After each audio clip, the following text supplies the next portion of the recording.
Okay, this is Melon Farm tutorial. It's 1 block wide, it's 3 blocks in the other direction, and 6 blocks high. Let's go. So for this you're going to need stairs, water, normal piston, observer, redstone, solid block, slab, hopper, dirt, rail, and a minecart hopper. And finally a chest or a barrel. So first thing we're going to need is 3 blocks off the ground. We're going to need our dirt. This is where the melons go. And we need at least 3 of these to contain the water neatly, because otherwise you'll have to put a block on the side to keep the water in. So we're just doing it like this. I am doing it more blocks wide than 3. I'm actually doing a 9 block wide one. So where our water is going to go is at the side. So we need our stairs facing sideways at each end like this. Not like that, like that. And then we'll just place stairs facing into the dirt like this, so downwards to the dirt going along the side. So you have this shape, and the reason it's like this is so we can contain water inside of it.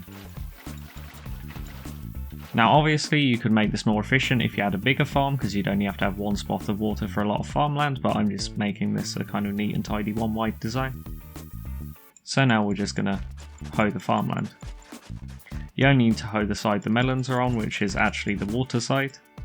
And of course forgot to mention at the start, you need some melon seeds, so just put them down like this next to the water.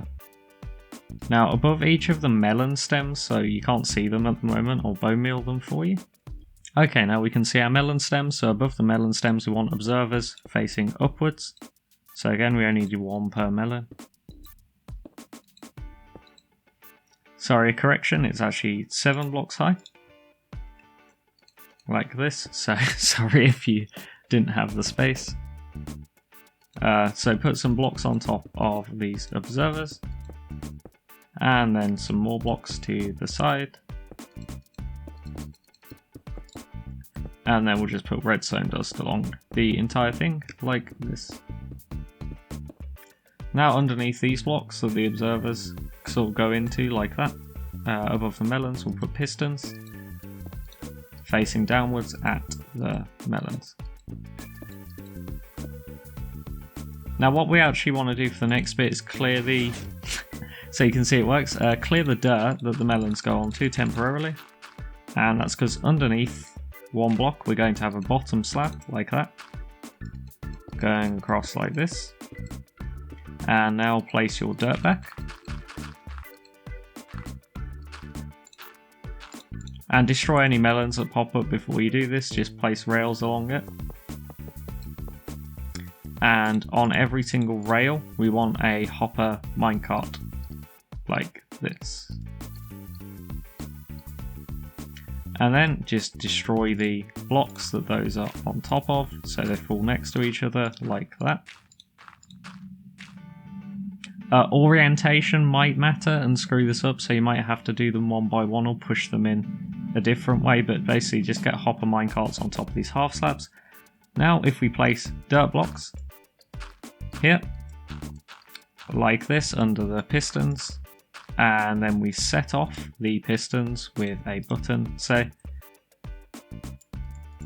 then we get a dirt block on top of all of our hopper minecarts.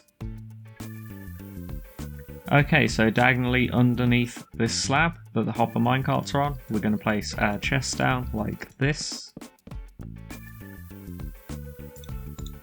And then we're going to make a hopper face into all of those chests. Obviously you could just make the hoppers face into each other, like this, and go to 1 chest if you want, but if you start building a lot of melons, then they might start getting congested and be a bottleneck, so I prefer to just take them all to individual chests and maybe sort them into a bigger sorting system later.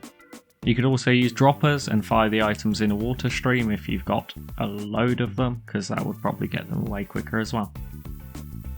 So now if we just increase our random tick speed so things grow very fast, then we can see just decimate any melons that pop up.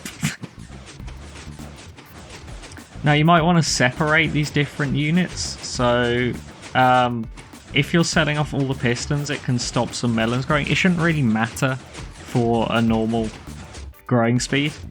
But if you just want them to go off one by one, what you can do is do an observer going out sideways like this, then up, then across into the block and remove the redstone. And then it'll only set off each individual one at a time, even though they're one next to each other. So that's all good. So again, if you just want it to be one block lower and just set them off one at a time, you'll have to use a few more observers that are facing the correct direction. And it'll still be 3 wide. It'll actually be a block lower, which is pretty nice. And yeah, so if we increase the random tick speed now, then we'll see they go off sort of 3 at a time instead of all of them going off at the same time.